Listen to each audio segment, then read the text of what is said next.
London has a way of lowering its voice when the fog comes in properly. The city does not become silent, not truly. It simply softens. Wheels roll as if they are being careful. Footsteps lose their sharpness. Even the gas lamps seem to glow with restraint, their light spreading into pale halos that do not cut the dark so much as persuade it to keep its distance. It is the kind of night that makes ordinary troubles feel less urgent. A night that invites a slower breath, a slower thought, a slower heart. And yet it is also the kind of night that hides a second London beneath the first, one built from routines, omissions, and the quiet confidence of people who believe they can move through the city unseen. I had intended to write something harmless. A small piece for the morning paper, no more than a column or two, about the river trade and the fog that had come early this week. The sort of writing that keeps a man fed and leaves his sleep undisturbed. My desk was already arranged for it. Clean sheets, a steady lamp, ink set close enough that I would not have to reach. Then, sometime after dusk, a letter arrived. No knock announced it. No step lingered in the corridor outside my door. I only heard the faintest shift of paper against wood, and when I opened the door there it was, resting on the floorboards as though it had always belonged there. The envelope was plain. No stamp. No return address. Only my name, written in a careful hand that wasted no ink. The paper was dry, unnaturally so, considering the damp London air. It felt as if it had been kept in a sealed drawer, protected from fog, soot, and touch alike. Even the edges were clean. For a moment I held it without opening it, listening to the quiet of the hallway as if quiet might confess something. It confessed nothing. I returned to my desk, sat down, and slid a thin blade beneath the flap. Inside was not a letter in the usual sense. It was a receipt. At first glance it looked like the kind a clerk might tear from a pad without thought. Ruled lines, neat columns, a small printed mark in the corner. Only the details, once noticed, refused to be ordinary. The date at the top was tomorrow. Beneath it, in ink as calm as bookkeeping, were the words paid in full. And in the space where a sum of money ought to have been written, there was something else entirely. Paid by one name. I read it once. Then again, slower, as if speed had been the problem. There was no amount, no shillings, no pounds, no balance due. Only a time, only a location, and a line for a signature that had already been marked with a small, confident stroke, as if someone had signed on my behalf, or as if the signature was not meant to be a person's at all, but a symbol of completion. The corner of the receipt carried a faint stamp, almost lost in the paper's fibers. A simple mark, practical rather than decorative, like the sign of a firm that did not advertise itself to strangers. I should have dismissed it as a prank. A printer's mischief. A clerk's joke. A foolish attempt to frighten a man who earns his living describing fear in other people. But London teaches you, if you pay attention, that true pranks tend to be loud. They demand witnesses. They beg for laughter. This did not. This felt like paperwork. And paperwork has a particular kind of confidence. It assumes the world will obey. I set the receipt on the desk and studied the ink under lamplight. It did not smear. It did not glisten as fresh ink sometimes does. It looked settled, as if it had dried hours ago. Tomorrow's date had been written by someone who did not fear tomorrow. I leaned back and listened to the city through the window. Somewhere far off, a carriage wheel hissed on wet stone. A door closed softly. A distant voice rose and fell, then disappeared into the fog. The gas lamps outside painted pale circles in the mist, and between those circles London looked endless, patient, half asleep. On any other night, I might have let that patience take me with it. Instead, my eyes returned to the time printed on the receipt and the address beneath it. It was not an address I knew. That alone would have meant little, except for one more detail. The street named on the paper was a street I walked often, and the number given was a number that did not exist, at least not in daylight. I wrote the details into my notebook, not because I wanted to, but because my hand moved the way it always does when a story begins to tighten around it. Then I did the one thing my work had taught me to do when London presented something that behaved like a system. I went to see Edmund Blackwood. Blackwood did not keep late hours for company. He kept them because the city's patterns are easiest to read when fewer people are trying to write over them. When he opened his door, his expression did not change at the sight of me.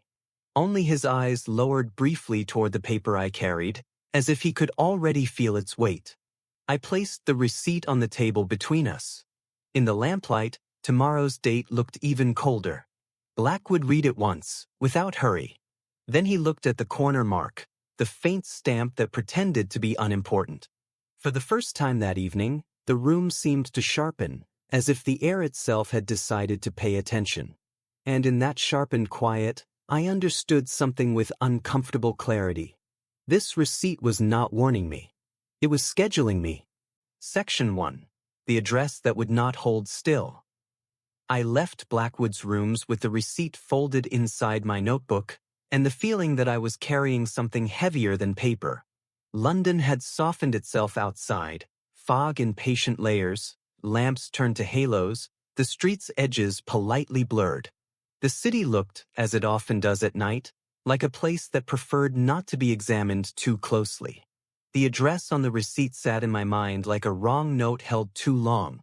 I knew the street. I walked it often enough to recognize its uneven rhythm underfoot. I knew the shops that stayed open late and the windows that always went dark early. But the number printed on the receipt did not belong to the street's daylight truth. It was written with calm certainty, as if someone had seen a door there and expected the world to accept it. That confidence was the disturbing part. Blackwood had said very little. He never needed many words at the beginning. Yet when he returned the receipt to my hand, his gaze lingered on the faint stamp in the corner. A firm's mark, practical and unadorned. Commerce, not theater. A symbol meant to pass quietly through a city that lives on paper. The time on the receipt was late enough that I could not pretend curiosity alone would keep me in bed. I returned to my office, arranged my lamp, and waited while London waited with me. The minutes moved slowly, as if fog itself had weight. I listened for footsteps in the corridor, for a second envelope, for anything that might explain the first. Nothing arrived. When the hour drew near, I went out. The street named on the receipt lay in a part of the city that always smelled faintly of wet stone and smoke, as if the walls had absorbed a lifetime of damp evenings. Gas lamps stood at steady intervals, their light rounding into soft circles that barely touched one another.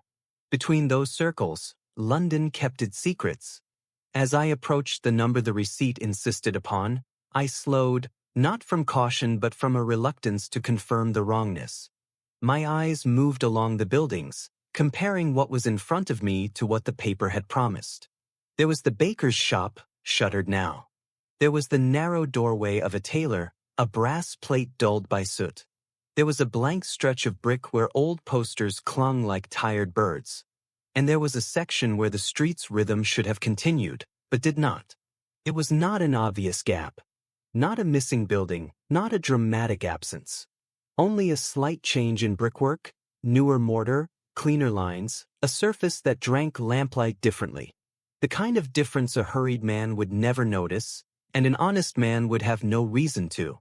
I passed it once without stopping, as if I were only walking home.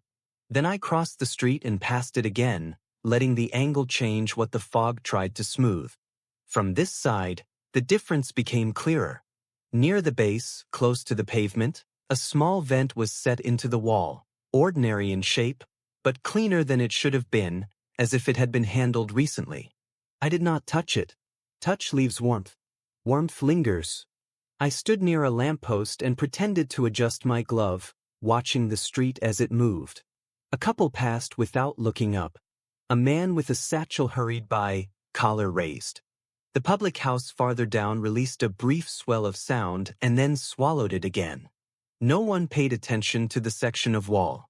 That, I realized, might have been the wall's purpose, not to hide by force, but to hide by being ignored.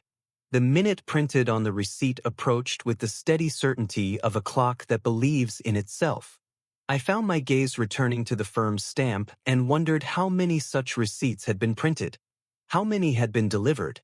How many had been carried into fog by people who had never known they were carrying an appointment? At the exact minute, something in the air changed. Not a gust, not a shift of weather, but a subtle thickening at ankle height near the vent, as if the wall had exhaled a warmer breath into the cold. The fog closest to the bricks gathered, becoming denser than the fog in the street, and the lamplight around it blurred. For a moment, the wall looked less like a wall and more like a surface pretending. Then the thickened mist thinned again, as if it had done what it needed to do. A man appeared at the corner and walked toward the suspicious section without hesitation. He was not remarkable: average height, sober coat, the pace of someone who preferred not to be late. In his hand he carried a folded paper. A receipt. He stopped at the exact place the number should have been, and for the first time I saw the smallest sign that the wall was not merely brick. A narrow seam, faint as a hairline, ran vertically beside the vent. The man did not search for it. He moved like someone following instructions he trusted. His hand went to the seam. Not to knock, not to push, but to press. One brief, practiced pressure low and close to the vent. The wall answered, not with sound, but with the slightest inward movement, as if a hidden latch had been released. The seam widened just enough to become a line of darkness. The man slipped through. It was so quick, so clean, that if I had blinked at the wrong moment I might have believed he had simply stepped into thicker fog and vanished.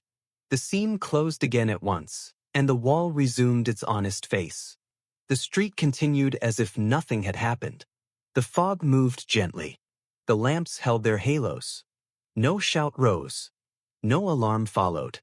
Only the receipt in my notebook felt suddenly warmer, as if it had been waiting for this moment to prove itself real. I walked on, not toward the wall, but away from it, because a man who stares too long at blank brick becomes a story of his own. When I reached the end of the street, I turned once more and looked back. The suspicious section was indistinguishable now from the buildings beside it. In my notebook, the receipt still bore tomorrow's date.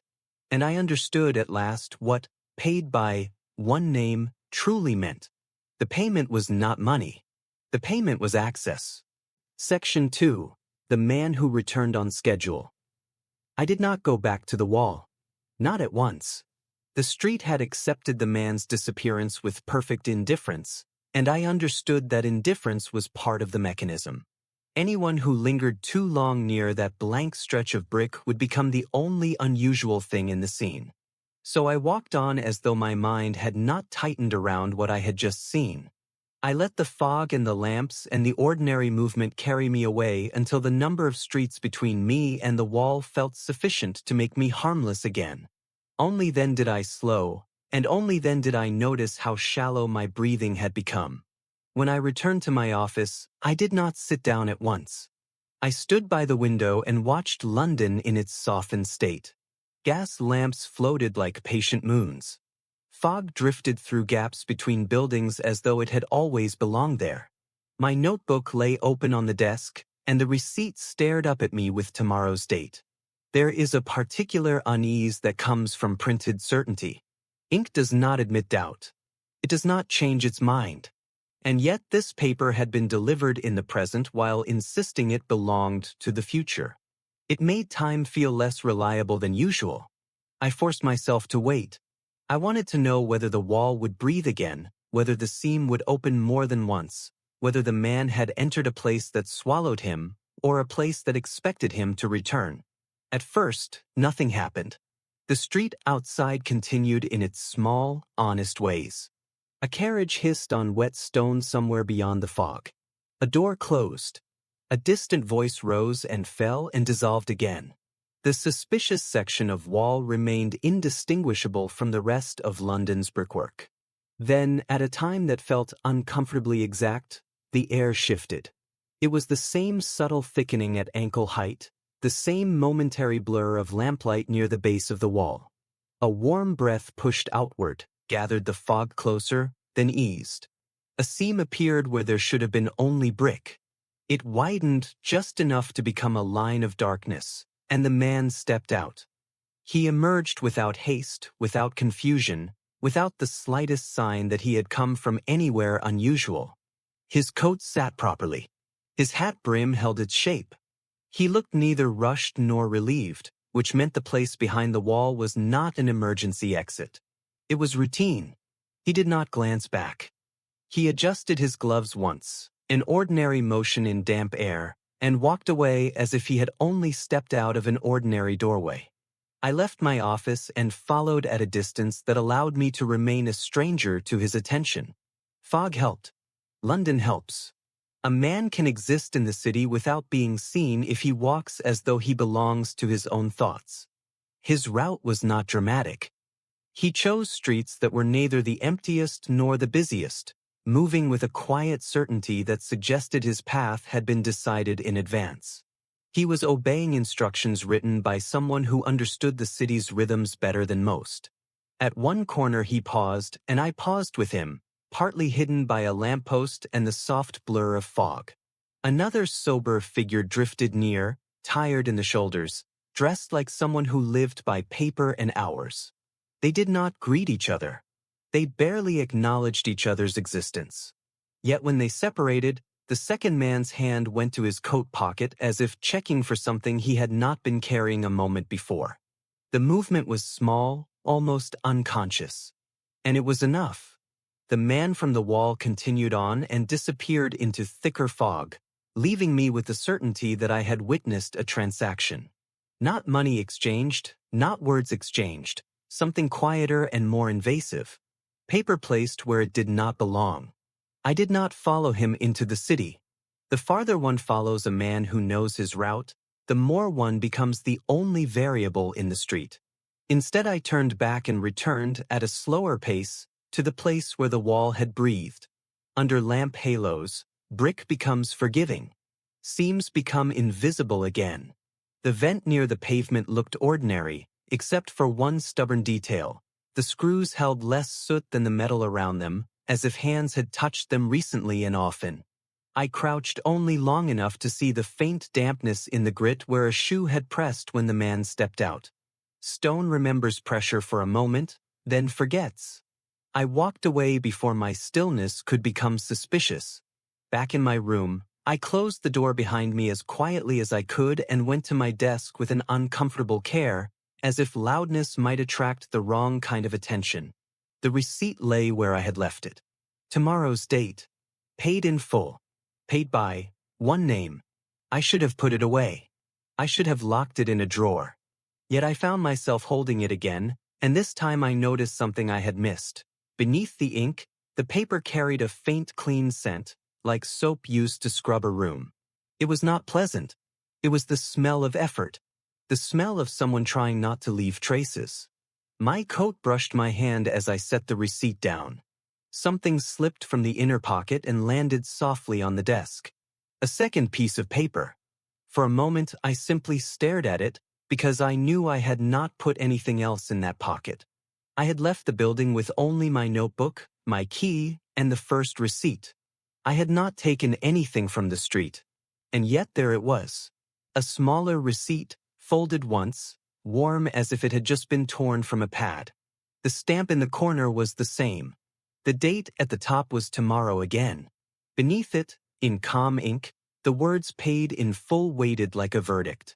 And below that, in the space where an amount should have been written, the line read what the first receipt had read. Only this time it was followed by a name. My name. I did not need to look up at the window to feel the fog pressing quietly against the glass. Whoever could place paper into a stranger's pocket could place it into mine. The first receipt had been an invitation. The second was confirmation that I had already been entered into the book. Section 3. The Mark That Followed Me. Morning arrived with the dull patience London always brings after a night of fog. The lamps went out one by one, the streets returned to commerce, and yet nothing about the clearer light made the second receipt feel less real. It lay beside the first on my desk, both of them insisting on tomorrow as if tomorrow were already owned. The paper was still unnaturally clean. The ink still looked settled. And the faint scent beneath it, like soap used too thoroughly, remained on my fingers after the briefest touch. I did not waste the early hours arguing with myself. A receipt with my name upon it was no longer an observation.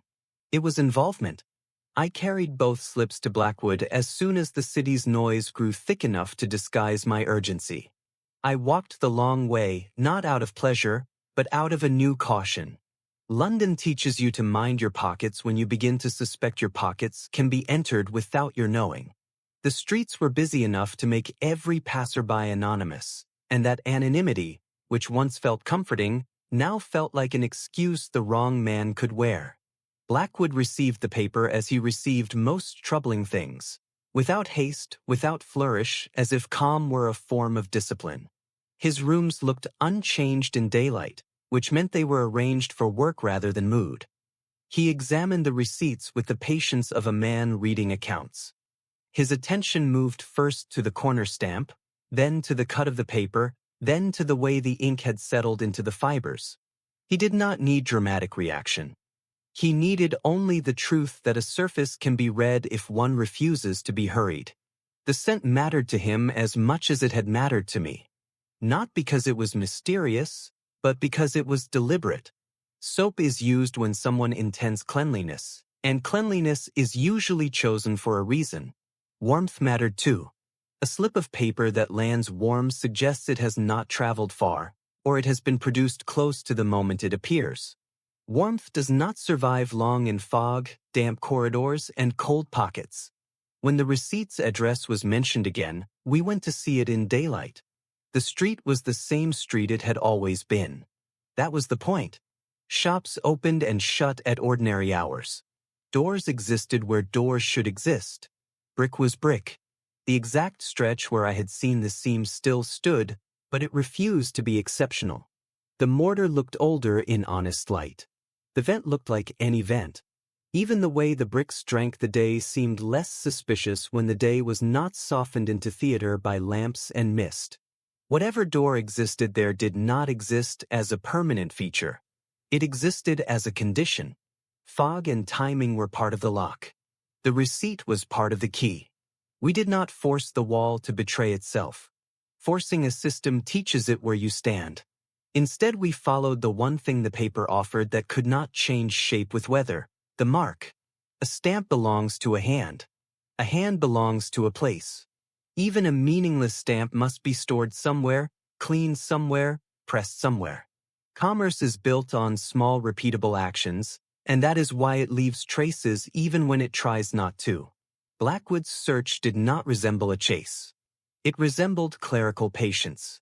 We walked among stationers and printers, among shelves of receipt pads and ledger paper, among bottles of ink and trays of stamps.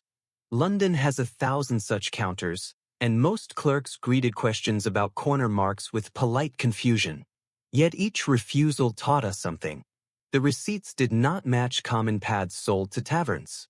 They did not match the flimsy paper used by small shops. They belonged somewhere in between business paper, but not respectable business. The clean scent returned again and again in my thoughts, and I began to understand it less as cleanliness and more as disguise. Soap removes fingerprints. Soap removes ink stains. Soap lets a man look as though he has done honest work all day, even if his hands have been elsewhere. Toward evening, in a lane that smelled of wet rope and coal smoke, we found the first practical confirmation that the receipts were not merely printed. They were placed. A boy in a cap hurried past with a bundle of papers under his arm, moving with the speed of someone paid by delivery rather than by hour. Without slowing, he slipped one folded slip into the coat pocket of a man who stood reading a notice. The contact was so light the man did not react. The boy flowed onward, lost at once among other bodies and other errands. A minute later, the man's hand went to his pocket as if answering a sudden itch. His posture tightened as he unfolded the paper. He read with the strained attention of someone who believes paperwork carries consequences. He did not shout. He did not laugh. He simply turned and began to walk with the quiet obedience of a person who has been given an appointment and does not dare arrive late. We followed, careful to remain the wrong kind of ordinary. His route led, as if by design, toward the street named on my receipt.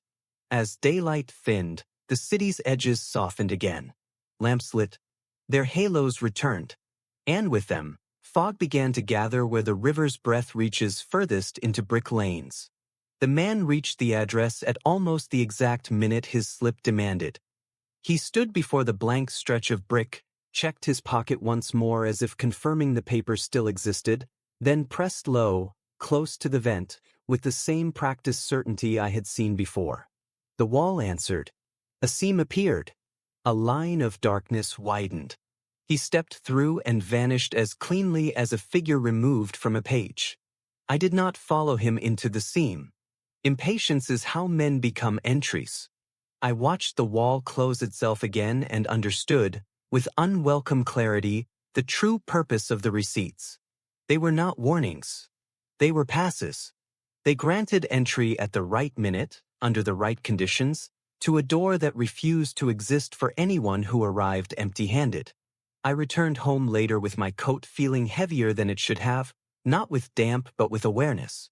I checked each pocket once, then checked again, because I could no longer trust absence of contact as proof of safety. On my desk, the 2 receipts waited where I had left them. As I opened my notebook to write down the boy's motion and the man's obedience, something slid free between the pages and landed softly beside the ink bottle. A 3rd receipt. Already printed. Tomorrow's date at the top, calm as ever. The same corner mark. The same certainty. Beneath paid in full, where money should have been, the line read what the system always demanded. Paid by, one name. Only this time, the name beneath it was not mine. It was Blackwood's. Section 4. The name written for him. The 3rd receipt lay on my desk like an accusation that had learned to keep itself tidy. It carried the same corner mark, the same careful printing, the same tomorrow that behaved as if it were already settled. Only the name had changed, and with it the entire shape of the case. Edmund Blackwood was not a man who enjoyed being the subject of other people's arrangements. He moved through London as though he were reading it, not participating in it. Seeing his name placed beneath a line meant for payment felt like watching someone attempt to write in the margin of a book that did not belong to them. I took the receipt back to him without delay, keeping it folded in my notebook as if paper could be protected by discretion. The streets were busy, the day ordinary, but I found myself noticing every light touch and every near collision. If a boy could plant a slip of paper with the ease of a pickpocket, then every crowd contained a hand that might already be working. Blackwood examined the new receipt in the same manner he had examined the first 2, slowly, precisely, without offering the comfort of surprise. His attention returned to the corner stamp, then to the cut of the paper, then to the faint, clean scent that clung beneath the ink. The pattern was widening, and yet his calm suggested he had already accepted a principle that still troubled me. A system that schedules people will eventually schedule anyone who tries to read it. We did not return to the wall in daylight. Daylight made the number behave, and the wall behaved with it. Instead, we returned to the district in the late afternoon, when the city's edges began to soften again and the lamps prepared to take over. The air was not yet thick with fog, but dampness hung low enough to gather light, and that was often all London needed to become persuadable. I positioned myself where I could see the blank stretch of brick without appearing to study it. Across the street, in the shallow shelter of a shopfront, the glass reflected the lamps in a dull, wavering line.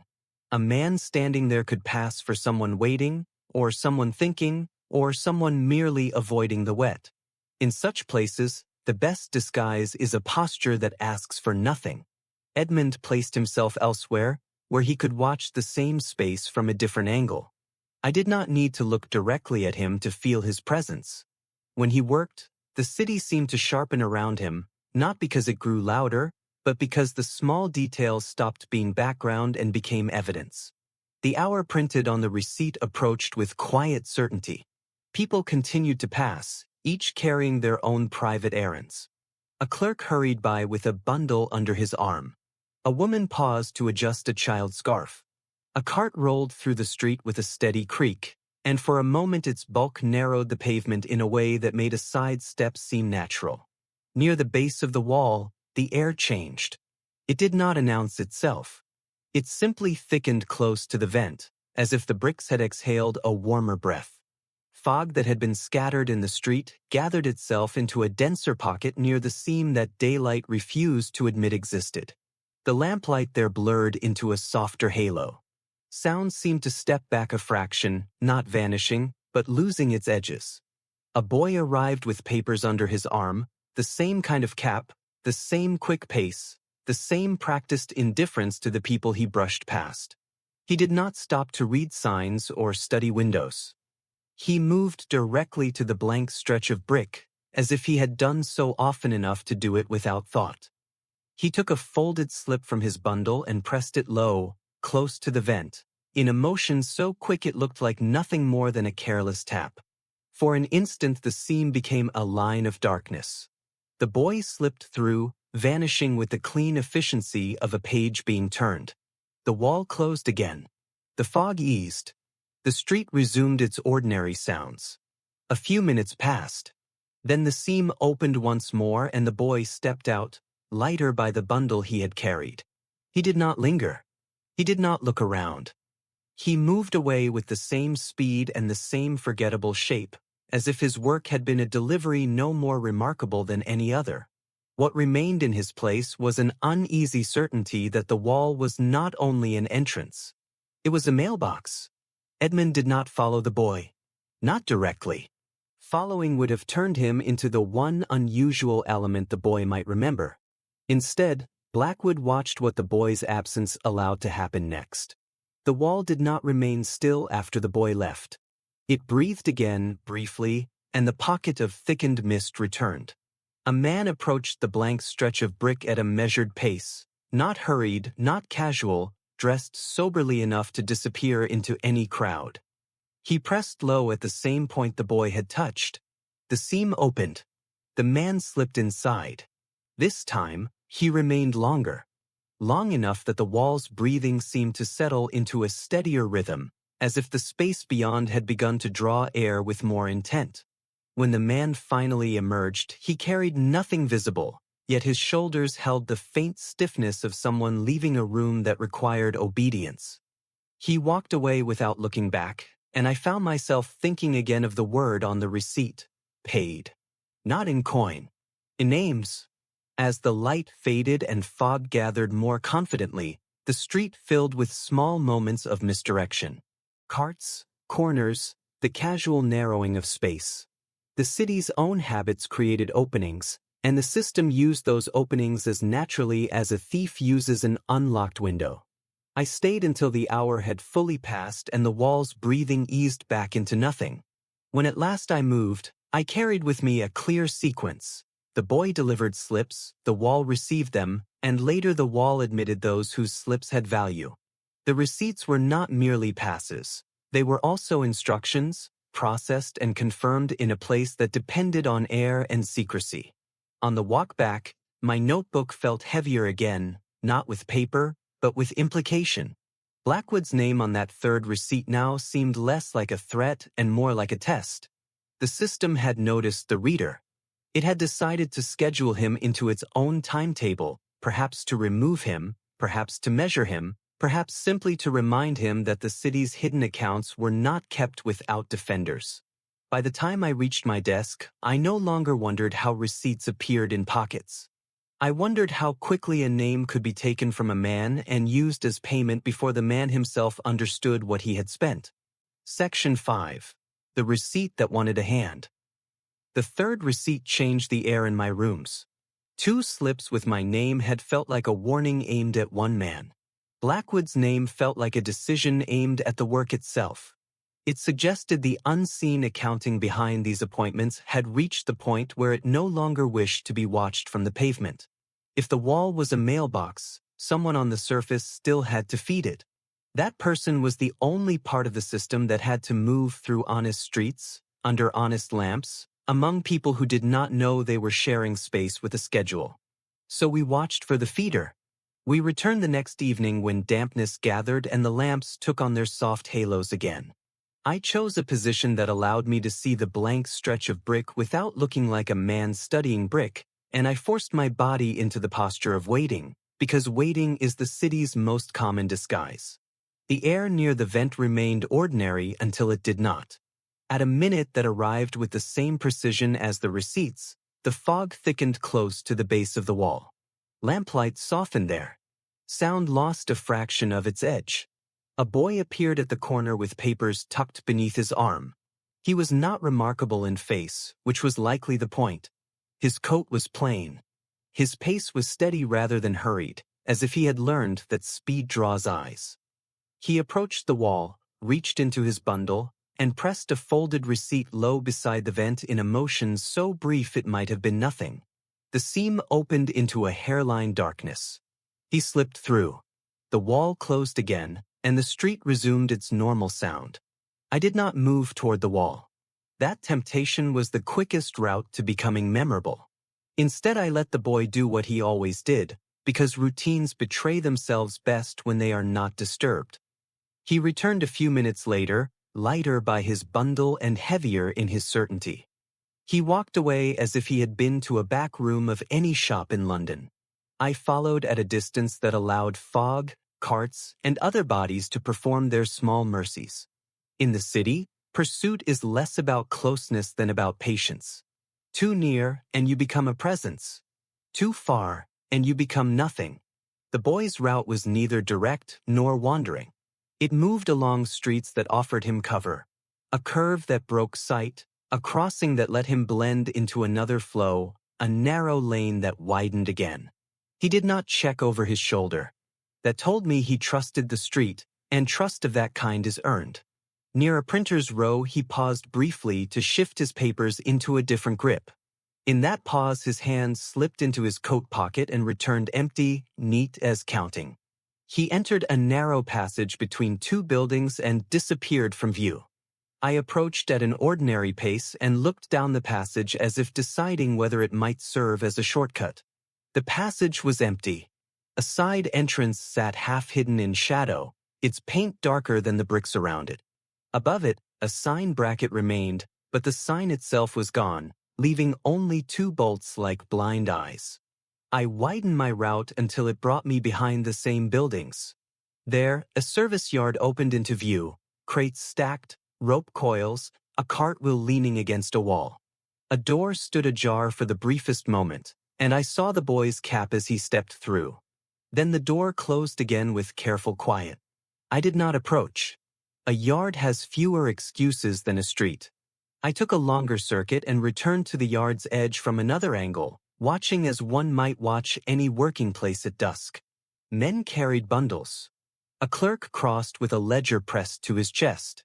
Ink and paper moved in and out with the dull regularity of commerce. The whole scene was so ordinary that it would have been soothing if I had not known what ordinary paper could do. Then the boy emerged again, now with only a small stack beneath his arm. He stepped back into the street and resumed the same steady pace. As he walked, his hand went briefly into his pocket, then out again. This time he delivered the slip to a man. The recipient was the kind of person the ledger preferred: sober coat, careful steps, a face that would not be missed by crowds. The boy brushed close, placed the folded paper into the coat pocket with the softness of a pickpocket, and continued on without breaking stride. The man noticed a minute later. He unfolded the receipt and read with the uneasy focus of someone who believes paper has authority. His shoulders tightened. His pace changed. Then, without looking for help, he turned toward the wall street as if pulled by a string. The receipt did not merely invite. It compelled. Watching him go, I understood why the system chose paper instead of threats. A threat gives a man choices. Paper gives him instructions. And most men have been trained since childhood to obey anything that looks like an instruction. The calm printing, the tidy stamp, the ruled lines, these were not decoration. They were authority made portable. I let the man vanish into his appointment and returned my attention to the boy, because the boy was the moving part. Yet following him further would have meant following him into a place that already expected to be watched. So I noted what I could safely keep: The printer's yard, the missing sign, the careful door, the rhythm of deliveries, the pocket check that resembled counting, and the fact that the receipts were warm, not damp, as if handled near a heat source. When I carried these details back to Blackwood, his response was not excitement. It was alignment. He treated the route like a line drawn on a map and the boy like a hand that could be timed. If the system had scheduled him by name, then it would also schedule its own messenger, because messengers are easier to control when they are predictable. By the time night settled, I understood the next step. We did not need to chase the wall. We needed to trace the paper. Paper comes from presses. Presses come from rooms. Rooms require keys. Keys, in this system, were not metal alone. They were names. Blackwood's name on the third receipt was not only a threat. It was a clue that the system believed it could summon him. If we could discover where the receipts were born, we might learn how a name becomes payment before the payment is taken. Section 6. The place where paper was born. The printer's yard did not look dangerous in daylight. It looked tired. That was the first thing I noticed when I returned the next morning and let London show me the place without Fogg's kindness. The bricks were stained in the ordinary way. The stacked crates leaned with the ordinary impatience of commerce. A cart wheel rested against a wall as if it had belonged there for years. Even the side door looked like a door that had been opened and closed too often to keep its paint intact. Only the small details refused to be ordinary once my eye had learned what to mistrust. Above the entrance, a sign bracket remained, but the sign itself was gone. 2 bolts held nothing. London is full of missing signs, of course, yet brackets exist for a reason. They announce a trade, they invite the public. Removing the name is not neglect. It is choice. I walked past once without pausing, then widened my route and returned behind the buildings, where the street dipped slightly and the air smelled more strongly of ink and damp paper. Here the city always felt a little more mechanical. Water ran in thin lines toward drains cut long before modern convenience, and the brickwork held the faint sourness of wet wood. A high narrow window sat above the yard's far wall, glazed and dirty. Beneath it, a vent was set low, almost at ankle height. The metal around it looked cleaner than it should have, neither polished nor bright, simply handled. Fingers had been there. Often. Handled meant used. The warmth of the receipts had troubled me since the first night. Paper does not stay warm after a long walk through cold streets. It stays warm only when it is made close to the moment it appears, or when it is kept near heat until the moment it is placed. Printing rooms are warm. Cutting blocks are warm. Drying racks are warm. If these slips carried heat, then their birthplace could not be far from their delivery. I watched without making the mistake of watching too hard. Men arrived in short, purposeful bursts. A clerk with a ledger pressed to his chest, 2 laborers carrying a bundle of paper wrapped in twine. And the boy again, cap pulled low, coat plain, pace steady rather than hurried. He entered briskly, stayed only minutes, then left with a thin stack under his arm and no interest in lingering. The door shut behind him with careful quiet every time, as if the hinge itself had been trained. The boy's rhythm held through the morning. He never wandered. He never stopped to stare at windows. He moved like someone paid for correct timing rather than distance. When he returned at intervals that felt measured, not random. At one point I saw him pause in the street just long enough to shift his papers into a different grip. His hand dipped into his pocket and came out again in a motion so quick and neat it looked like nothing at all. Yet it had the character of counting, checking that something was present, checking that something had not been lost. I came closer by degrees that could be explained by ordinary wandering. At the yard's mouth I paused as if reading a notice. Near the corner I let my gaze rest on a shop window. Each step was small enough to remain unremarkable. London rewards those who take nothing too quickly. From closer in, the scents were clearer. Ink, certainly. Damp paper. Old wood. And beneath it, that faint clean note I had found on the receipts themselves. The soap scent that did not belong in a printer's yard unless someone had decided it should. Soap removes fingerprints. Soap removes stains. Soap makes a man look as though he has done honest work all day even if his hands have been elsewhere. Cleanliness, in this case, felt less like virtue and more like concealment. By late afternoon I had seen enough to accept a hard truth. The yard was not simply printing. It was processing. It behaved less like a shop and more like a station in a route. Paper in, paper out, messengers time between. That evening I returned when dampness gathered and lamp halos began to soften edges again. The hour when receipts tended to appear approached, and the yard became subtly busier, then subtly quieter, as if it too followed a timetable. The boy arrived on schedule. He went through the door and vanished for several minutes. When he emerged, his stack was thicker than before. He did not pause. He moved away with his usual forgettable pace, and within minutes he placed a receipt into a man's coat pocket with the soft efficiency of a practiced pickpocket. The recipient was the type the system preferred: sober coat, careful steps, a face London would not miss. He noticed the paper a minute later, unfolded it, read with the uneasy focus of someone trained to respect anything that looks official, and then, without calling for help, changed direction as if pulled by string. The receipt did not merely invite. It compelled. Watching that obedience, I understood why the system chose paper instead of threats. A threat gives a man choices. Paper gives him instructions, and most men have been trained since childhood to obey instructions printed neatly in ink. The stamp, the ruled lines, the calm wording, these were not decoration. They were authority made portable. I did not follow the recipient to the wall.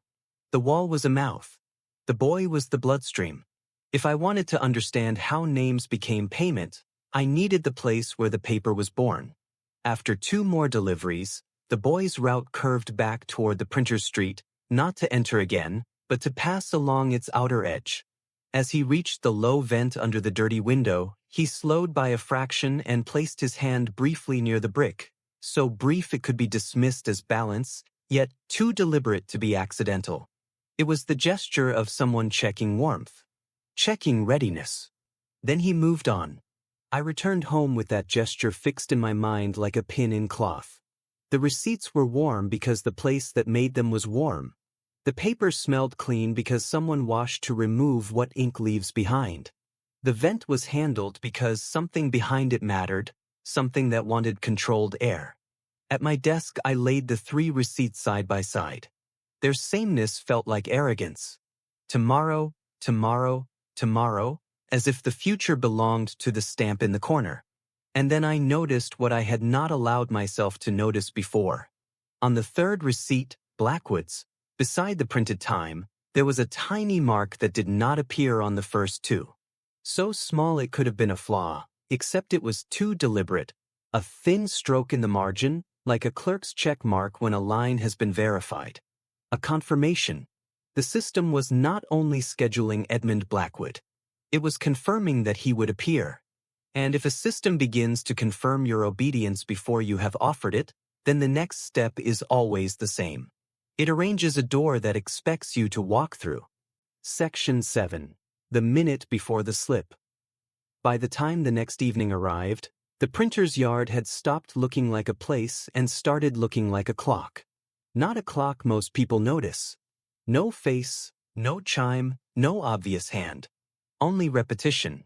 The boy appearing at the same hours, the door closing with the same careful quiet, the same faint thickening of damp air near the low vent beneath the dirty window. A system that lives on paper cannot afford improvisation. Paper records mistakes too well. I returned early and took a position that required no explanation. A man lingering near a shopfront can be waiting. A man lingering near a corner can be thinking. London is generous with excuses, and the safest disguise is always an ordinary reason for standing still. The street held its usual evening noise. Carts, footsteps, voices softened by damp air. Lamps began to glow, not sharply, but with that patient spreading light that makes everything look less urgent than it truly is. Fog had not yet become a curtain, but it was present enough to soften distance and blur certainty. The yard remained busy until it did not. Workplaces have a particular way of quieting. Not emptying, not stopping, simply reducing. The final cart leaves. The loudest voices move indoors. Doors close more often than they open. When that shift happens, the street outside seems louder by comparison, and the contrast tells you that public work has ended and private work has begun. The door with the missing sign bracket became the center of my attention. It opened only for those who belonged to the routine. The boy belonged to that routine, and the routine belonged to the receipts. When he appeared, he looked no different from the night before. Cap low, coat plain, posture forgettable. Yet his confidence was clearer now that I knew how to read it. He moved as though the city had been arranged for him. Not because it was friendly, but because he understood which corners would ignore him. He entered the yard without hesitation and vanished behind the careful door. While he was inside, I watched the low vent beneath the window. I did not stare at it. I let it remain at the edge of my sight, the way one watches a candle without appearing to. Once, then again, I saw a faint pale curl of warmth in the damp air, so slight it could have been imagined, except it returned with the discipline of a habit. Warm air, warm paper, warm slips placed into cold pockets. Nothing about it was supernatural. It was practical. It was the kind of practicality a man chooses when he wants the city to blame the fog rather than blame him. When the boy emerged, he carried a thicker stack of slips, bound and neat. He did not check them openly. He did not glance around. Yet his hand dipped once into his coat pocket and returned, an unconscious motion with the character of counting. Then he moved away. I followed at a distance that let other people do the hiding for me. His first delivery was clean. He brushed close to a man reading a notice and left paper where paper did not belong. The man noticed later, stiffened, and walked with the obedient attention of someone who believes the printed world is more authoritative than the spoken one. I let the recipient go. The recipients were only the last step. The boy was the step before that. The boy continued, making 2 more deliveries. Always the same gentleness. Always the same confidence that the street would not remember his hand. London has too many small contacts to record them all. A practiced touch disappears into the city's own noise. After the 3rd delivery, he turned toward the printer's street again, but he did not return to the yard. Instead, he walked along its outer edge, slower, as if the next instruction had changed. At the low vent beneath the dirty window, he paused just long enough for his fingers to hover near the brick. He did not press. He did not knock. He simply checked warmth the way a man checks the side of a kettle before lifting it. Then he moved on. That one small gesture did more for my understanding than an hour of staring at brickwork. It told me the vent was not merely ventilation. It was a signal point, a place where the system's condition could be felt from the street without entering the yard. Blackwood arrived later, not with drama, but with the quiet alignment he always brought to a case. I did not look for him. I did not need to. His presence steadied my attention as if a hand had held it still. The city began to feel measurable rather than merely oppressive. We did not approach the yard. Not yet. Instead, we watched the boy's rhythm and the minute gaps where that rhythm could be nudged. A system that loves routine dislikes surprise. If we moved too early, the boy would vanish into another flow and we would learn nothing. If we moved too late, the door would close on our ignorance again. Then the city offered the kind of moment you only notice once you are waiting for it. A cart turned into the street and stopped badly, narrowing the pavement. 2 men argued about a rope, their voices soft but distracting. A small knot formed, nothing dramatic, just delay. The boy adjusted his route by a step to avoid them, and that step brought him closer to the wall where the missing sign bracket sat above the careful door.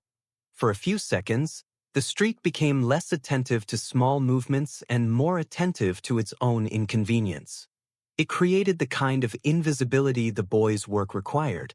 He used it. He slipped through the door, and the hinge closed behind him with its trained quiet. I did not follow. The door did not open for strangers. Forcing it would only announce our interest, and the entire point of the system was to survive by remaining unannounced. Instead, I watched the low vent again. Warmth thickened the damp air near the brick, only a little, but enough to suggest that someone inside had opened a valve or turned a handle. Enough to suggest that paper was being made ready and the next slips were being prepared to leave the room still holding heat. Later, back in the privacy of my office, I checked my coat pocket with the habit of a man who no longer trusts habit. The paper I found there was not a surprise, and that was the worst part. A new receipt. Tomorrow's date, as always. Paid in full as always. The same corner mark. Beneath it, a time that belonged to the coming fog, and an address that belonged to the wall. It was addressed to Blackwood. The system was not waiting for him to investigate. It was attempting to summon him, confident that paper itself would do the persuading. I set the receipt down beside the others and felt the case tighten into a clear choice. We could keep watching and allow the system to grow bolder by the hour. Or we could step into the schedule it had prepared and see what it expected from a name written as payment. Outside, London's lamps continued to soften into halos.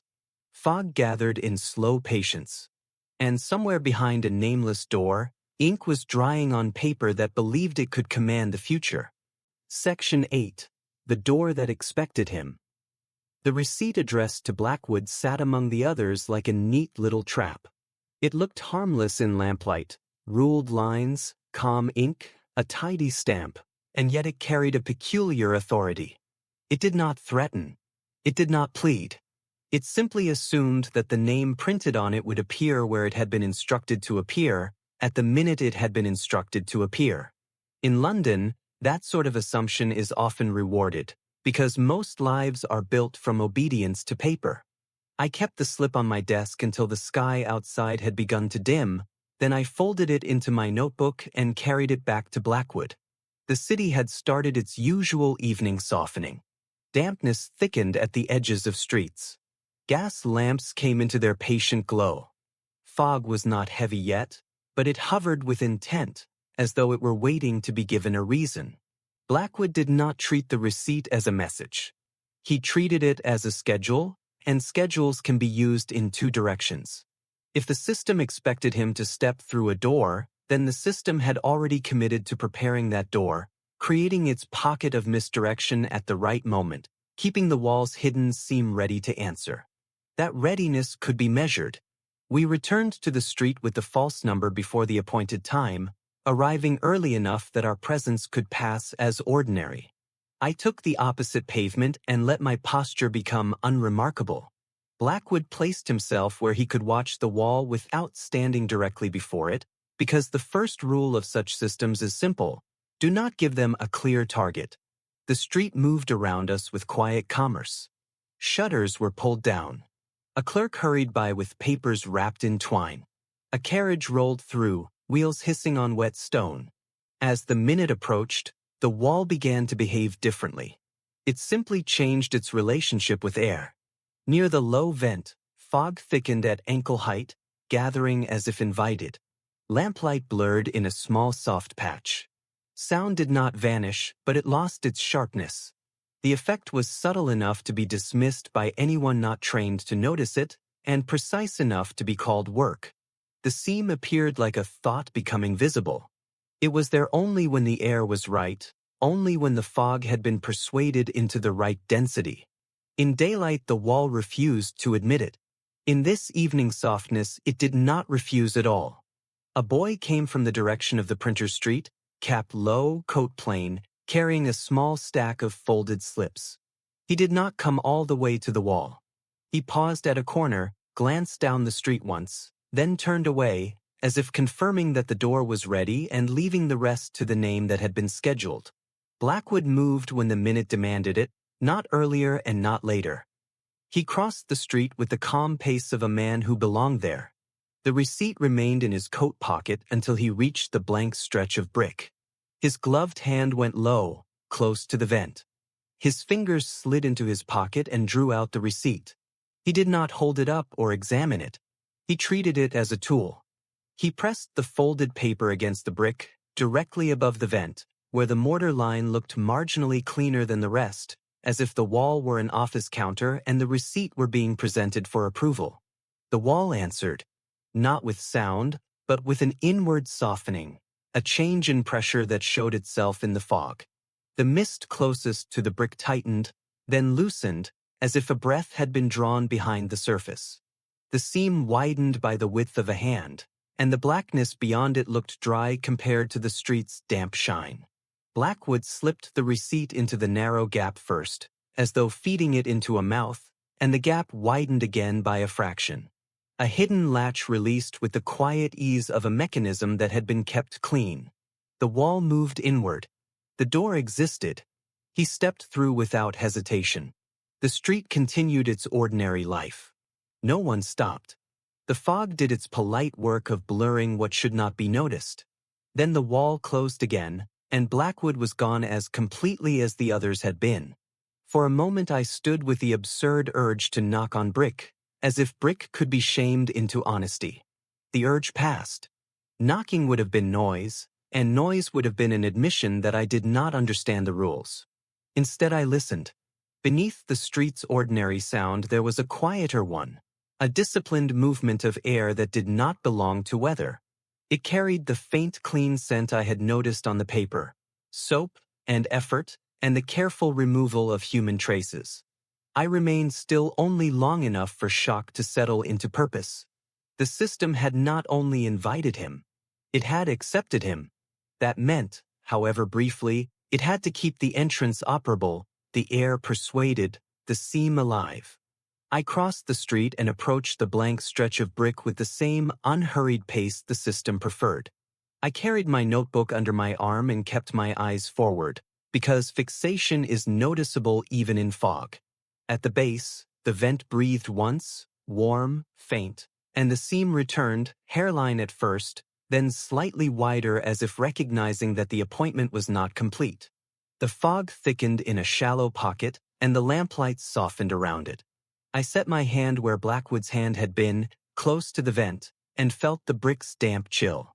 My other hand found the edge of the second receipt, the one that had been placed into my pocket without my consent. It was warm still, as if it had been waiting for this exact moment. I did not know whether the wall wanted my name or whether it wanted only witnesses to become entries. But the seam was there and the air was right. I pressed my folded receipt to the same point on the brick. The wall drew breath behind the surface, and the seam widened into darkness. For the first time in my life, I stepped toward a door that refused to exist in daylight, and I felt the city's sounds fall away behind me as if I were walking off the edge of the page. Section 9. The room behind the brick. The moment I crossed the threshold, London changed its voice. The street sounds did not vanish at once. They thinned, as if the fog had followed me inside and laid a soft hand over every noise. A wheel hiss became a memory. A distant call lost its shape. Even my own breathing sounded too present for the narrow space that received me. The door closed behind with a quiet finality that felt practiced. Not slammed, not hurried. Simply shut, as a clerk shuts a drawer after placing a document inside. For a brief instant I stood in darkness that was not complete, because a thin seam of light remained at the base of the wall, and in that seam the air moved with discipline. The passage was tight enough to make a man mindful of his shoulders. The brickwork near my hands felt cold and slightly damp, yet the air itself carried a dry warmth underneath, the kind of warmth that does not belong to the street. It smelled faintly of ink and soap, and the combination made my thoughts sharpen in an uncomfortable way. It meant work. Soap meant effort. Together they meant the place where people did not want to leave themselves behind. I moved forward slowly, placing my feet as carefully as I could. The floor was stone, slick in spots, but not like a sewer. This was not a channel for waste. It was a channel for access. The walls had been kept in better condition than forgotten spaces deserve. Here and there, the mortar was newer, the corners less broken, as if someone had returned often enough to repair what time would otherwise have claimed. A low sound traveled through the corridor, steady and patient. Not a voice, not a footstep.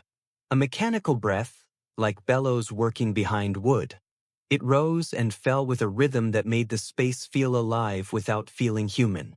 I knew then that the wall on the street was only the beginning. The true work of the system was below, where air could be controlled and paper could be kept warm.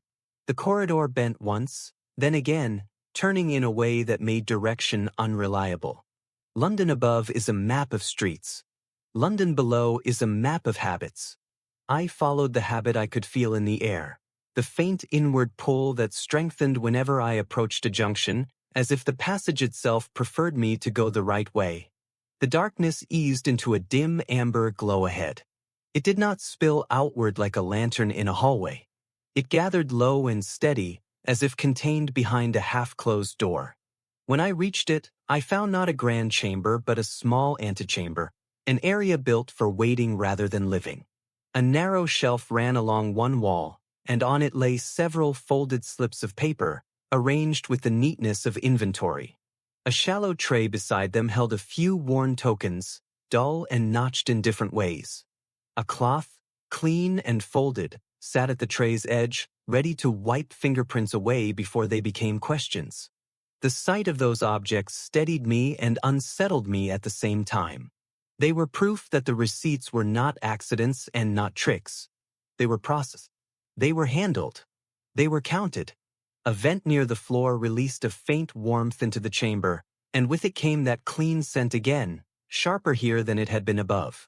I understood, with a chill that had nothing to do with damp stone, why the receipts had arrived warm. They had not traveled far from the heat that kept them obedient. At the far end of the antechamber another seam waited in the brickwork, cleaner than the surrounding wall, as if opened and closed too often to let grime settle. The air pulled toward it with quiet insistence. A door, not meant for daylight, but for schedules. I reached into my coat and felt the folded receipt I had used to enter. The paper was already cooling, and that small change made it feel strangely mortal. A document loses power quickly when it becomes only paper. Behind the second seam, a soft sound moved, paper shifting, perhaps, or the careful placement of metal on wood. Not loud enough to be named, only present enough to be real. I did not rush, because rushing is how a man becomes clumsy, and clumsiness is loud. Instead, I stood in the antechamber and tried to think like the system. If Blackwood had been summoned, he would have been brought through this same corridor. He would have seen the same tray of tokens and the same slips set out like tools. He would have understood, in an instant, that this was a place built for transactions. Then I saw the smallest sign that he had passed through. On the edge of the shelf, in the fine dust that collects even in hidden rooms, a clean line had been drawn, as if a gloved finger had rested there briefly and then lifted away. The line was recent. It was precise. It was the kind of accidental mark a careful man leaves only when he wants to measure what the room will remember. I stepped closer and looked at the slips on the shelf. One of them lay slightly misaligned, its corner not perfectly square with the rest.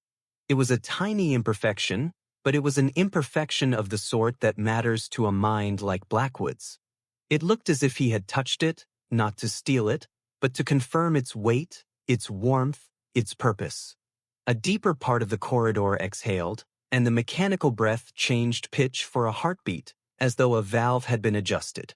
The air in the antechamber thickened by a fraction, and the dim amber light steadied, not brighter, but more certain.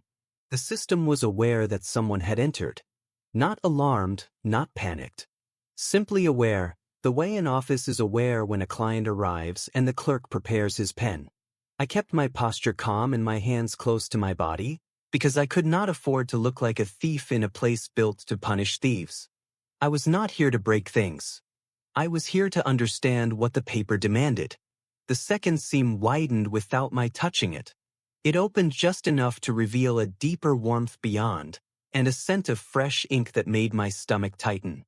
Somewhere close, a press or stamp was being used, not in a public shop, but in a private room where tomorrow could be printed like a promise. I waited one breath longer, listening for footsteps, for the scrape of a chair, for any human sound that would tell me who kept this schedule. I heard none. only the steady lungs and the soft rustle of paper, as if the room beyond was prepared to do its work without needing conversation. Then, with the slow care the night demanded, I stepped toward the opening, and let the second door take me farther from the street than any honest receipt should ever lead. Section 10.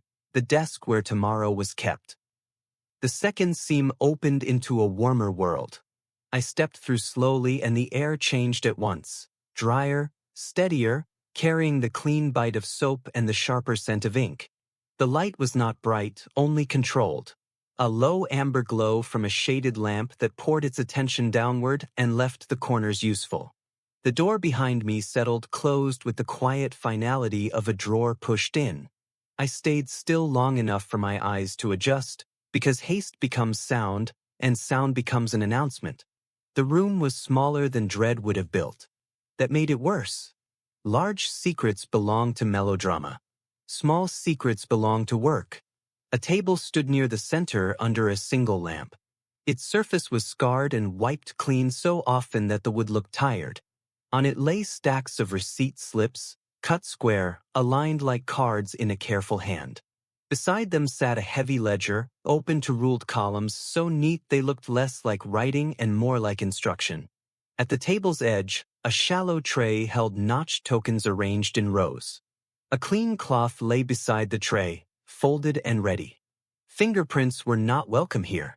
Sweat, oil, and human residue did not belong in a system that survived by pretending it was only paper.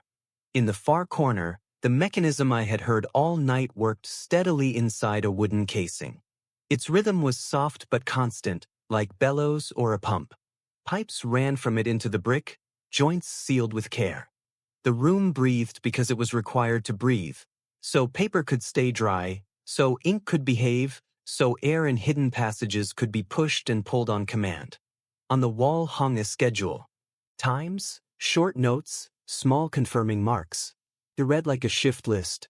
Beside it, a hand-drawn map showed streets above and darker lines beneath, with access points numbered as neatly as shelves in a storeroom. Several numbers had been crossed through with a clean diagonal. Completed work. Settled accounts. It was an office. That was the most unsettling truth of all. Then I saw Edmund Blackwood. He sat at the table as composed as if he were in his own rooms, yet there was a stillness in him that did not belong to comfort. Not fear, not tension, restraint. The kind a man adopts when he wants his attention to appear harmless while it gathers everything. His coat remained buttoned as if he had not been invited to become at ease. The lamp's light caught only part of his face, leaving the rest in shadow. Across from him, on the far side of the lamp's circle, another figure occupied the dark. Not the boy. A clerk's shape, average, forgettable, dressed in sober cloth, hands too clean for honest lifting. He did not need to speak. The arrangement spoke for him. The receipt, the token, the open ledger, the pen placed where a pen becomes an expectation. Blackwood's hands moved minimally. He flattened a receipt once, as if confirming its texture. He lifted the token, turned it a fraction, and set it back exactly where it had been, as though measuring whether the system expected him to move it. The clerk's hand shifted near the ledger and the page turned with a soft whisper that carried farther than it should have in a room designed for quiet. My eyes followed the ruled lines. Names ran down the column, each paired with a time, each time paired with a small mark. Method, route, door. Some lines were crossed through with calm ink. Completed entries. Closed accounts. One line was not crossed through. Blackwood's. A faint pencil stroke sat beside it, lighter than ink, as if the method could still be altered. That pencil mark had the same character as the tiny confirmation stroke I had seen on his receipt. Not decoration. Not accident. A clerk's signal that a process was underway. The room did not feel like a place built for spectacle. It felt like a place built for leverage. That difference matters. It makes cruelty quiet. It lets men pretend they are only doing work. I remained in the shadow near the door and kept my breathing slow. If I became visible, I became the next line on the page, and the page did not look like it tolerated interruptions. Blackwood's attention lifted briefly to the map on the wall, then returned to the receipt. He was comparing schedule to city, city to paper, paper to method. He was reading even here. Near the lamp's base sat a stamp block, wooden and worn smooth by use. The corner mark on the receipts lived here. It was not mystical. It was administrative. The clerk pressed the stamp onto a fresh slip with practiced pressure, set it aside while it remained warm, then stamped another. The slips stacked neatly, as if tomorrow could be manufactured one tidy piece at a time. Now I understood the warmth in pockets. These papers were not wandering the city until they found a recipient. They were produced close to the moment they were placed, timed like trains, delivered like errands, accepted like law. Blackwood's line remained uncrossed. The pen sat in the light as if it had been positioned with intention. The clerk's hands paused near it, not impatient, simply prepared. The system wanted something from Blackwood. Not a confession. Not fear. A mark. A signature. A name used as payment, so the entry could be closed cleanly. Blackwood did not reach for the pen. Instead, he kept his stillness and let the stillness become refusal. A careful refusal, disguised as calm, the only kind a man can afford in a room like this. The clerk's shadow leaned a fraction nearer. Then something slid across the table into the lamp's circle, another receipt, fresh, warm, stamped. Not offered for leisure, but presented like the next step in a process. Blackwood's eyes lowered to it, and for the first time his restraint sharpened into something colder, as though he had seen the one detail that mattered most. I could not read the name from where I stood. The lamp's glare and the clerk's shadow hid it. But I felt the room's attention shift. Not in surprise. In recognition. It moved toward the doorway where I stood, as if the system had been aware of me long before I crossed the seam, and had only waited until I was close enough to be entered neatly into its book. The pump continued its steady breath. The lamp held its obedient glow. The paper waited, warm in the air. And I understood, with a calm that did not feel like mine, that this was the place where receipts were not delivered to people. They were assigned to them. Section 11. The entry they tried to close. The clerk in the shadow did not look at me directly, and that was its own kind of certainty. The room's attention seemed to settle toward the doorway where I stood, not as alarm, but as adjustment, like a line being nudged into alignment. The pump continued its steady breath. The lamp held its obedient glow. Receipts lay stacked like prepared verdicts. Nothing here behaved as if an intrusion had occurred, because this place did not rely on fear. It relied on procedure. Blackwood remained seated at the table, still and composed, yet his stillness carried a sharper focus now, the kind that measures distance, timing, and the smallest weaknesses. He did not turn toward me. He did not risk a glance that might reveal connection. He simply waited, forcing the system to show its next step. A fresh receipt lay in the lamp circle. Tomorrow's date at the top, as calmly as ever. Beneath paid in full, the payment line waited like a mouth. I could not read the name from where I stood, yet I did not need to. I had already learned what names were in this room, not identity, but currency. The clerk's hand moved with careful economy. He selected a token from the tray, one with a deeper notch, and placed it beside the receipt at the edge of the lamp's circle, where any movement would be obvious. A prompt. A step waiting to be taken. Blackwood did not take it. He did not refuse in any visible way. He simply remained still, forcing the clerk to commit to an action that could be read. The clerk shifted the pen a fraction closer. The motion was small, but it carried intent. The pen was not a tool here. It was a demand. A signature would not be a flourish, it would be closure. It would allow the ledger to be crossed through with the calm satisfaction of an account balanced. I held my breath, not from panic, but from the simple truth that sound is dangerous in a room designed for quiet. My shoes were damp from the street and the floor here was dry. Even a careful step would announce itself. The clerk turned the ledger page again. Paper whispered, and the whisper carried farther than it should have in a room that worked so hard to keep itself contained. The new page settled under the lamp, and I saw the column of names and times. I saw the neat diagonal lines through completed entries. I saw Blackwood's name waiting, uncrossed, with a pale pencil mark beside it. Method, route, door. And then I saw the space below, a blank line that looked less like emptiness and more like readiness. The ledger was built to accept more names without protest.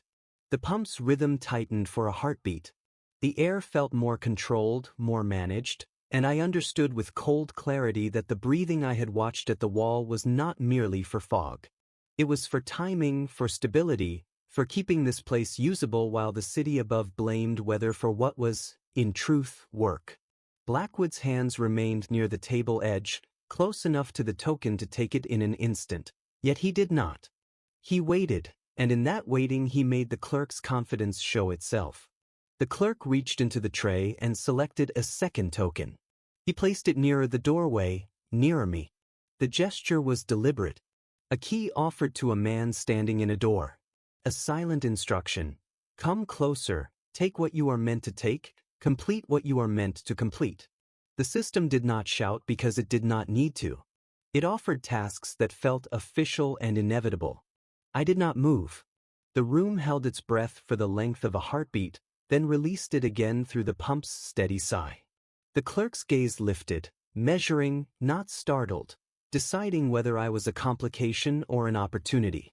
My pocket felt suddenly heavier with awareness. If a receipt could be placed into my coat on the street without my consent, then paper could be assigned to me anywhere, at any time, including here. The thought tightened my skin. Blackwood's attention shifted, briefly, to the map on the wall. Not to study it, but to confirm something. Then his focus returned to the table, the token, the stamp block, the stack of fresh slips. Everything here depended on order. Remove one piece of order and the room would react, not with panic, but with correction. And correction creates moments. The clerk leaned closer into the edge of the light. His face was ordinary by design, and the ordinariness made him harder to hold in memory. Yet I noticed a thin smear of ink at the edge of his thumb, quickly washed but not fully erased. He was not merely overseeing the work. He was doing it.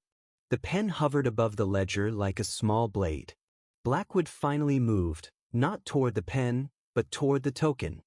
His fingertips touched it lightly, just enough to rotate it a fraction, as if inspecting the notch. The movement looked harmless. It looked like curiosity. Yet it shifted the token's position by the width of a fingernail. A deliberate imperfection. The clerk noticed at once. His eyes dropped to the token, then to the tray, then back to Blackwood's hands. The room's stillness tightened. The pump's breath held a fraction longer than before. In that fraction, one truth became unavoidable. The system had been forced to acknowledge that not all hands obeyed paper. The clerk's gaze lifted again, and this time it settled fully on the doorway. On me. Not with surprise, but with the calm interest of a man deciding where to spend the next name. Section 12. The correction the room could not ignore. The clerk's eyes stayed on me longer than comfort allows, and in that measured attention I felt the system deciding what to do with an unexpected variable. The lamp did not brighten. The pump did not stutter. Procedure does not panic, it adjusts. A second token lay near the doorway, offered without ceremony, like a form placed on a counter. It invited a simple mistake, to step forward, to accept the role that paper assigns. I stayed where I was. In a room like this, refusal must look like nothing at all. Blackwood's small movement, turning the first token by a fingernail's width, hung in the air like a scratch in clean glass. It was not sabotage. It was a flaw that demanded correction, because the room was built from order, and order, once disturbed, becomes urgent. The clerk's hand went to the tray. Not to punish, but to compare. He lifted one token, then another, checking their notches with the dull patience of a man who counts the same objects too often to trust his memory. Each lift made a soft metallic whisper that felt louder than it should have, simply because the room expected silence. Blackwood watched the counting without appearing to watch. He did not touch the pen. He did not touch the receipt. He gave the clerk only one thing to repair: alignment. The clerk replaced the token and forced the notch to face a particular direction. The lamp's light caught the brass edge for a moment, then dulled. His satisfaction lasted only a breath, because the ledger remained open and Blackwood's line remained uncrossed. The only weakness in the room was not the mechanism, but the man who believed he controlled it. A clerk's need for neatness cannot be switched off in a hurry. His gaze returned to me, calculation, not anger. His hand hovered near the second token by the doorway, and I understood what the system could do if it wished: make a task feel inevitable, make refusal feel like the only unusual thing. The fear was not of being struck. The fear was of being processed. I kept my shoulders relaxed and my hands close, as if I were nothing more than another shadow. My mind followed Blackwood's attention and saw where it rested: the stamp block, heavy and worn, the stack of warm slips, the open ledger, the tokens arranged like coins in a till. If the system's power was paperwork, then disturbance had to look like paperwork. Blackwood moved again, subtle enough to be dismissed as a sleeve shift. His gloved fingers slid the stamp block a fraction, no more than the width of a matchstick, breaking its perfect alignment with the lamp's shadow. The clerk noticed at once. He pressed his thumb to the wood as if to confirm it had not been lifted, then drew it back into place. For a moment his focus narrowed to the object, and the room's attention narrowed with him. The pump breathed on. The ledger waited, but the clerk's eyes were no longer on Blackwood's hands. It was the smallest opening a room like this ever gives. Blackwood lifted the receipt's edge only enough to expose the ruled lines beneath, then let it settle. To the clerk it could look like compliance beginning. To me it looked like measurement, paper, ink, pressure. The clerk shifted the pen closer again, insisting on the next step. The nib caught the lamp's light like a small bright threat. Blackwood did not take it. Instead he reached for the token and lifted it, as if accepting the procedure at last. The clerk's posture eased by a fraction. Satisfaction, even here, was weakness. Blackwood turned the token slowly between his fingers, then set it down 1 inch closer to the ledger, as if the token belonged to the book rather than the tray. The clerk's eyes dropped, sharp now. He leaned into the lamp's circle to correct, focusing on the notch's angle, on the exact placement, on whether order had been preserved. That was when I saw it. The quiet readiness of a man who has finally been given the one moment he needs. Blackwood rose from the chair without suddenness, as if the procedure required it. For a heartbeat the clerk did not react, still locked on the token. Then he looked up, and the room's calm tightened into urgent correction. The clerk reached for the ledger, for the pen, for something to keep the process from spilling. Blackwood's hand went instead to the stack of warm slips. He took the top handful, pressed them flat, and slid them neatly into his coat as if filing them away. Theft disguised as paperwork.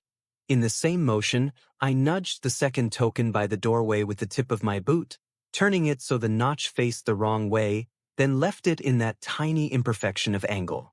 The clerk caught the movement at the edge of his vision and turned toward me at last, too late to choose a clean response.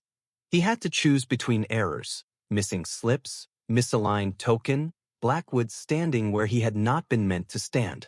Order had failed him, and he did not know which failure to correct first. For the length of 2 breaths, he froze in that terrible clerical indecision.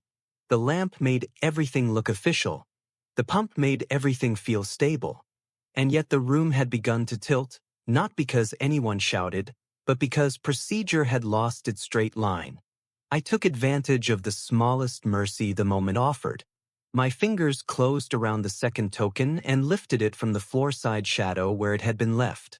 It was warm, as if it had lived near the stamp block and the drying slips. Its notch was deeper than the others, cut with purpose. A working key, not a receipt. Blackwood's attention flickered toward the doorway seam behind me.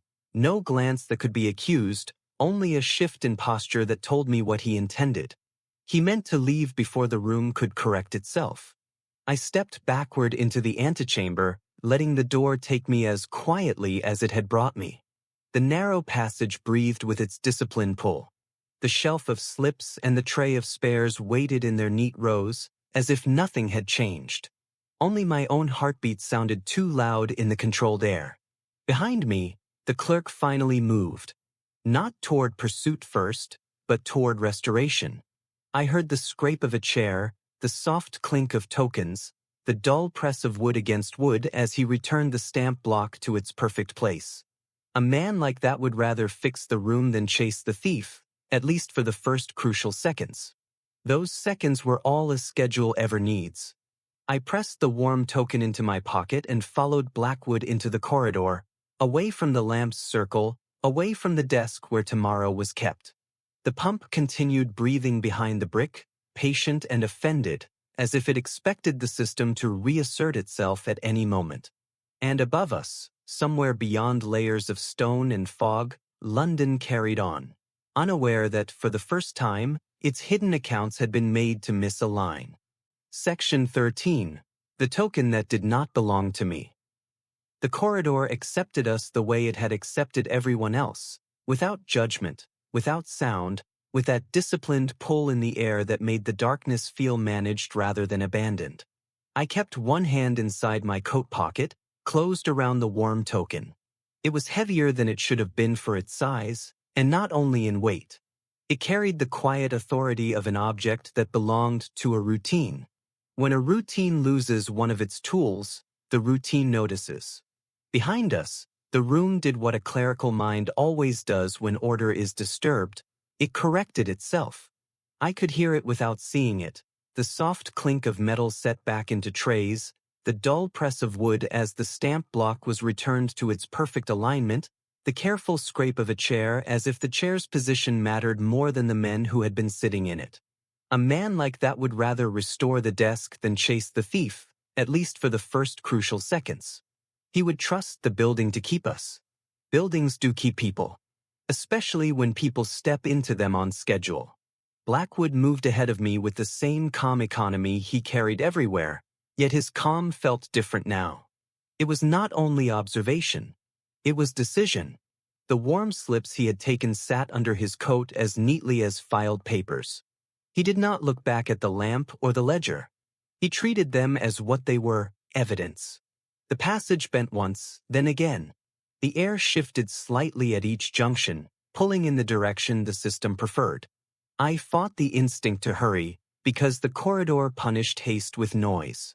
Stone remembers carelessness. In the antechamber, the shelf of folded slips waited in neat rows, and the tray of spare tokens lay as if nothing had happened. That steadiness, objects sitting in order while men ran beneath them, made my skin tighten. It was the kind of steadiness that allows cruelty to feel normal. The street scene did not open like an honest door.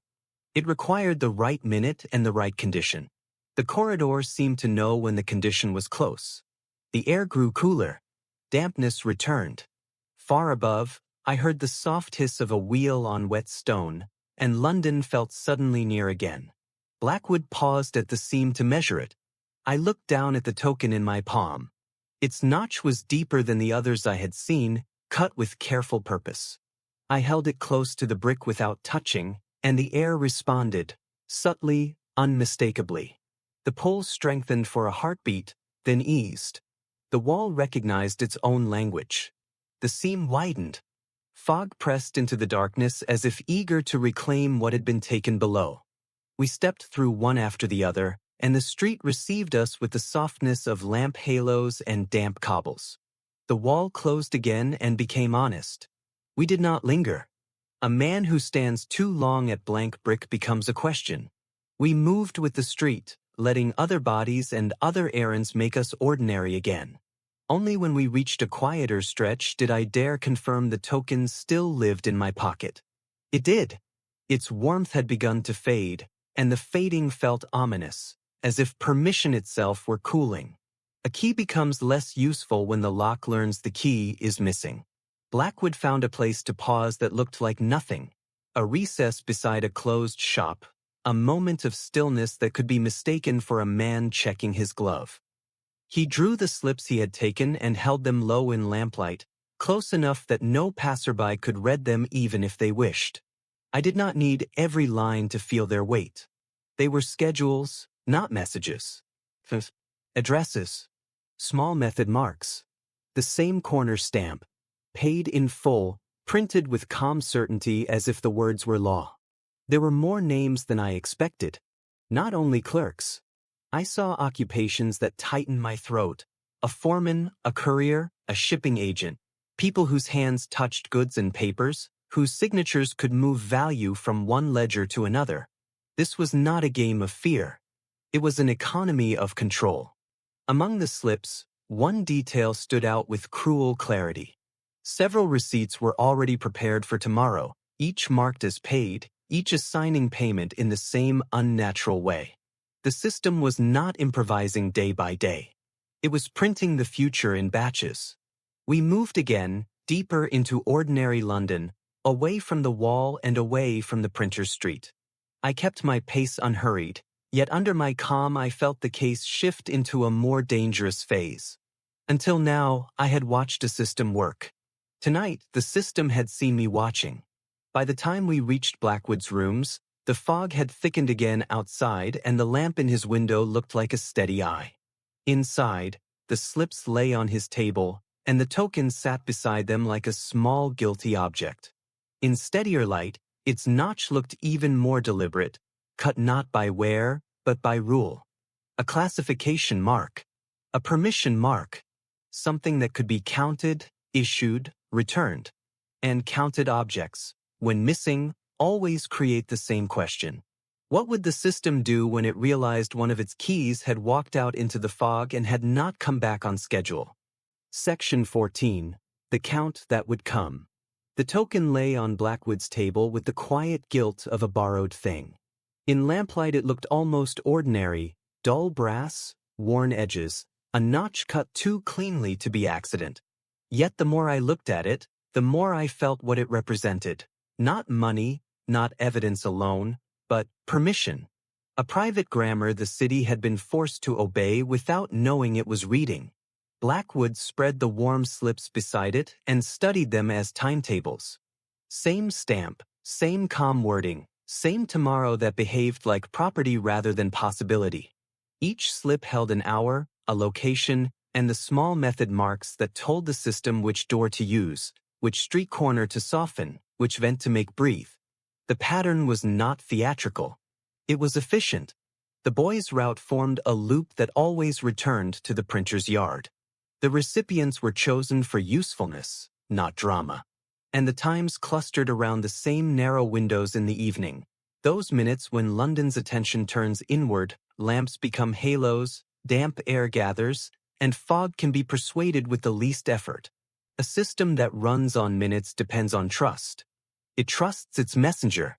It trusts its vents. It trusts the clerk's steady hands.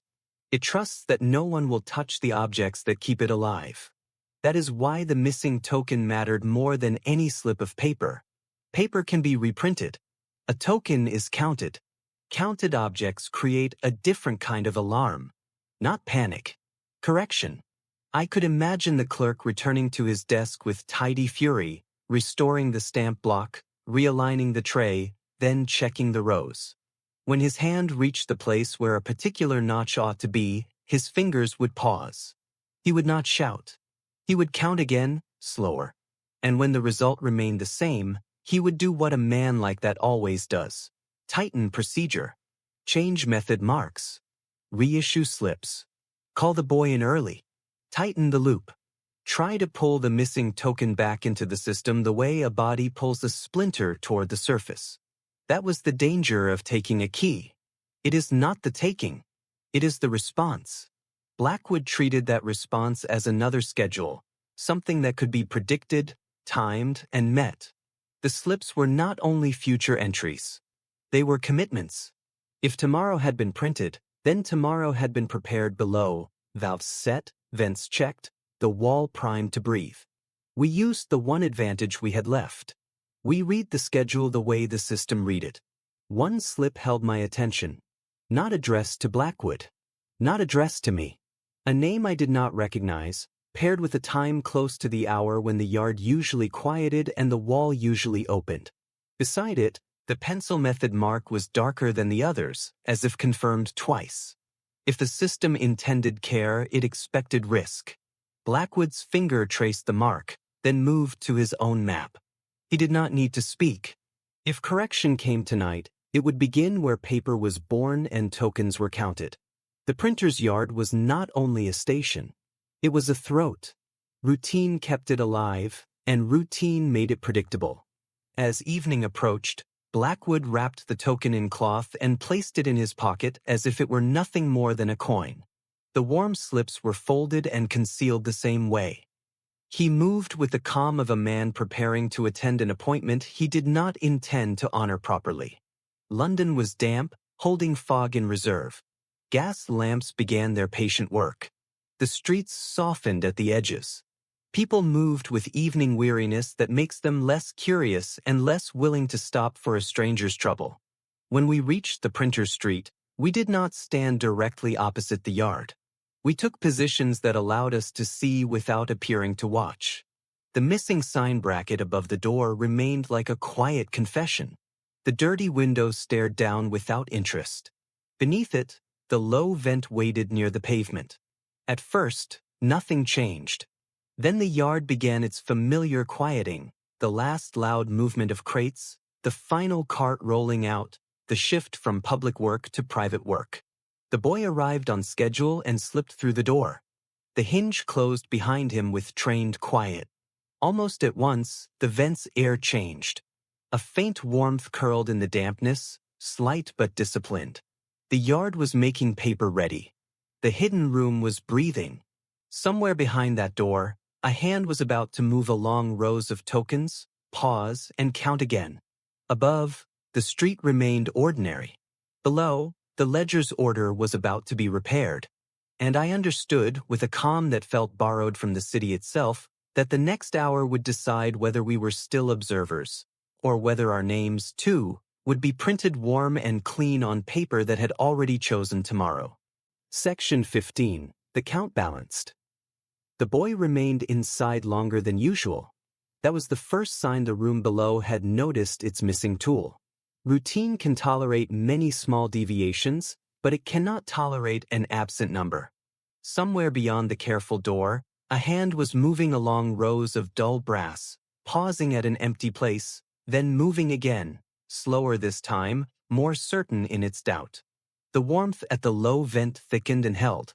It no longer felt like a brief exhale meant to persuade fog. It felt like preparation. If the system could not correct its count by calmness, it would correct it by speed. Blackwood did not hurry. He simply shifted his weight, as if a man adjusting his stance could also adjust a plan. In the lamplight his face remained composed, yet his attention tightened in the way it always did when the city finally offered a hinge. The yard's door opened.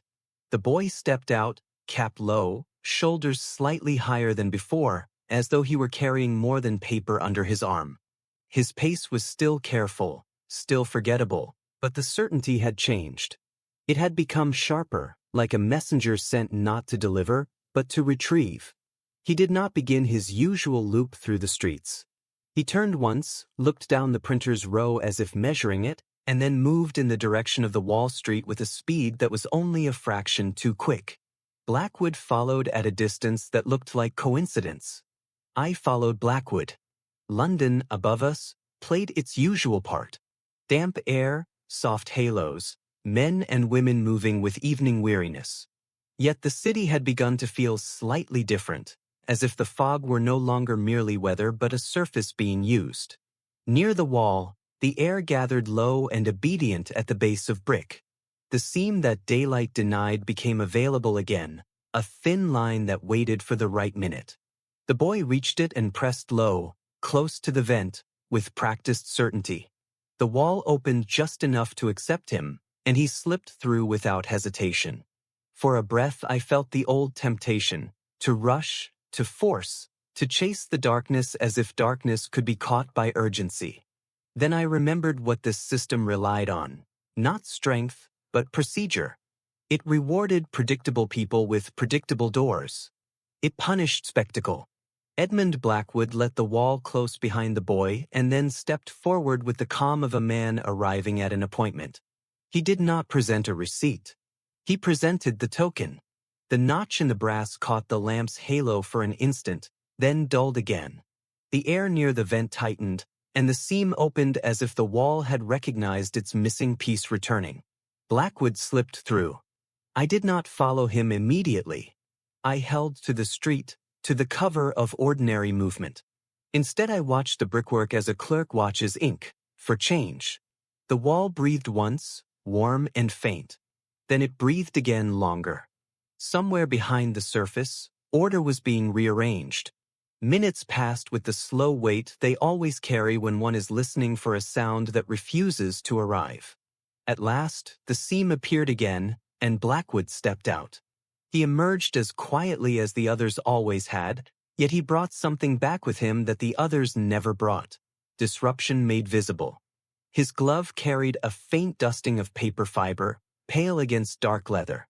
And in his other hand was a small wooden stamp block, the kind that turns blank paper into authority.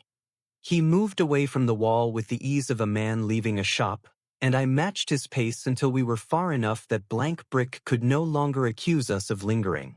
Only then did he set the stamp block into my hands. It was heavier than I expected, worn smooth at the edges, ink stained in places that had been scrubbed and scrubbed again.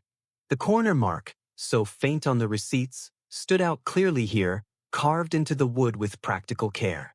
A firm's identity, used not to trade honestly, but to command quietly. Blackwood also carried a single slip of paper, still warm, still smelling faintly of soap and ink. It had tomorrow's date, paid in full, and the payment line waiting to be filled. The system, in its haste to correct itself, had prepared the next instruction and left it within reach. We returned to Blackwood's rooms and let lamplight become our witness. He laid the stamp block on his table and compared it to the receipts. Same mark, same pressure, same intention. Then he laid the warm slip beside the others and placed the token down as if closing a circle. The key had been used and not returned to the system. What mattered now was not chasing the boy or forcing the wall. What mattered was making the system impossible to deny. A hidden door can be dismissed as rumor. A missing man can be filed as misadventure. But a stamp block, a batch of warm receipts, and a ledger's method marks, those are the language of offices, and offices respond to documents. By morning, the street outside the printer's yard did not look different. London is skilled at appearing unchanged. Yet the yard's careful door stayed shut longer than usual. Men arrived and then left again. A constable paused near the missing sign bracket and stood there with the uneasy patience of someone who has been told, quietly, that something ordinary is not ordinary at all. By afternoon, the boy's loop did not happen. No warm slips appeared in pockets. No men turned toward the wall with printed obedience in their hands. The blank stretch of brick remained only brick, refusing to breathe for anyone at all. And when the next evening arrived, when tomorrow became today, the city's fog returned to its usual work of softening corners rather than hiding schedules. Lamps held their halos. Carts hissed on wet stone. Doors opened and closed for honest reasons. The receipts on my desk grew cold, as all paper does when it is no longer fed by a secret room's warmth. Tomorrow, once printed with such confidence, returned to being uncertain again, an ordinary day no one could own in advance. I sat at my desk that night and wrote the only kind of conclusion London ever truly accepts. Not a sermon, not a triumph, but a record. The city hates being managed, yet it loves being described. And as I wrote, I felt my breathing slow, my mind loosen, the tension of scheduled minutes easing into the gentler rhythm of sleep. If you would like to follow the next quiet case as it arrives, you can support this channel by liking the story, subscribing, and leaving a calm comment below, so you do not miss the next mystery in Edmund Blackwood's London.